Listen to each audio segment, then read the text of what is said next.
pagrindinis tikslas yra gyvenimo būdas, bendravimas, pažinti vienas kitą. Jau minėjau vedėjai, iš tikrųjų pasidžiaugti turim nemažai kuo, nes esame daugiau negu 100 metų jau gyvuojanti organizacija, tikrai daugiau negu 1000 medžiotojų vienijančių.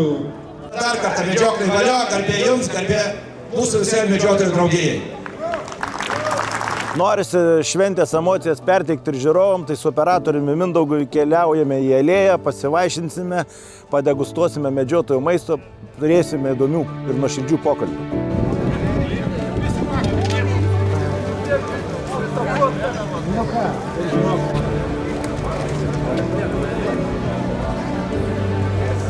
Tada tu tiek pamatysi daug žmonių, gamtą suprantančių, ją išreiškiančių ir demonstruojančių, vaišinančių gardžiais patiekalais, kvapai nuostabus, vaikų džiugesys, batutai, pramogos, na taip ir turi būti. Ir čia noriu pasveikinti Šiaulių medžiotojų ir žvejų draugiją būtent su konceptu.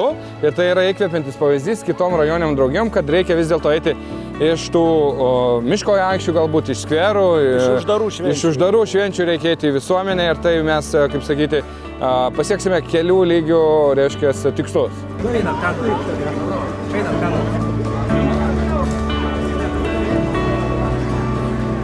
Ten šiaurė, ten pietus, tu atėjai iš šiaurės rytų pusės, nes rytai yra tiesiai į aną pusę. Labai smagu, kad gimė idėja pas mūsų naujai išrinktą pirmininką Šiaulių medžiotojų žvejų draugijos Dovydą. Tai yra aišku smagu, kad ta idėja ir ta mintis išsirutuliavo, kaip matote, tai tokia didelė šventė. Tai labai džiugu. Kaip jūsų būrelis, Šelvenų medžiotojų būrelis, kaip priėmė šitą žinią ir... Ne, tai visokiojopai. Mes palaikėme šitą mintį, tai net nebejojame ir labai smagu, kad išėjome visuomenį, išėjome į miesto centrinę aikštę, sakykime, centrinį parką.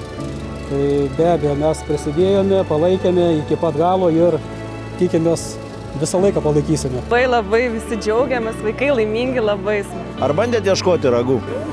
Radot?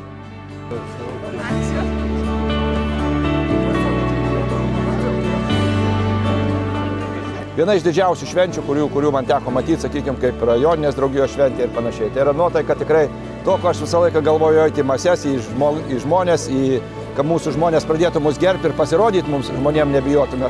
Tai šiandien aš manau, man širdį gera, kad aš pamačiau šitą, kad Šiaulių medžiotojų žvejų draugija nebijo šito padaryti. O aš džiaugiuosi, kad su jūsų palaikymu iš tikrųjų medžiotojai atsivėrė visuomenė, išeina į miestelius, į gatves, būdavo... Šventės vykdavo visą laiką, teisingai, visą laiką, bet jos būdavo uždaresnės. Tai buvo medžiotojų bendruomenė, šeimos nariai, na ir dar vienas kitas svečias. O dabar medžiotojai sukvietė Šiaulių miesto gyventojus ir tikiuosi, kad tikrai tai miestuose taps puikia tradicija. Iš pradžių atrodė kaip vizija, kaip iliuzija, galbūt sudėtinga bus, aišku, buvo nuomonių visokių.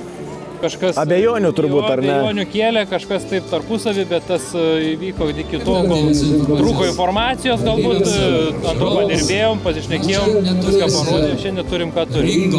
Šiandieną, kaip nekeista, į tokį gražų renginį susirinko 64 laikos, tiek vakarų Sibiro laikos, tiek rusų europinės laikos. Tai manom, kad renginys pagal tokį dalyvių skaičių, tai kad labai gerai. Padėti, prisidėti prie šio renginio, o nuotaikos mano asmeniškai irgi labai geras ir aš matau iš žmonių minios, iš jų šypsenų ir veidų, kad jiem tikrai labai čia šiandien patinka ir tikrai puikiai šventė.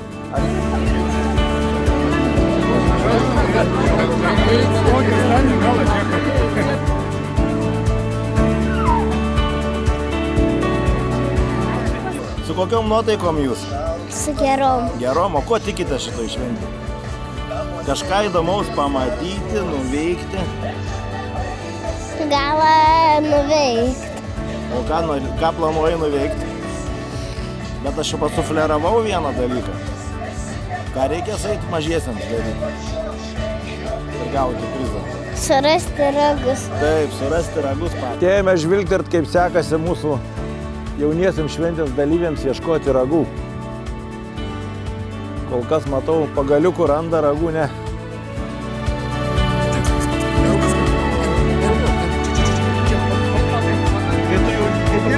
Ir čia ta kapų mokykla yra mano mokyklos Viltis gatvė.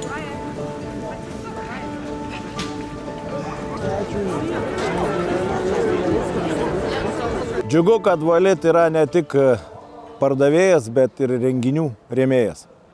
Volit, viskas vienoje vietoje.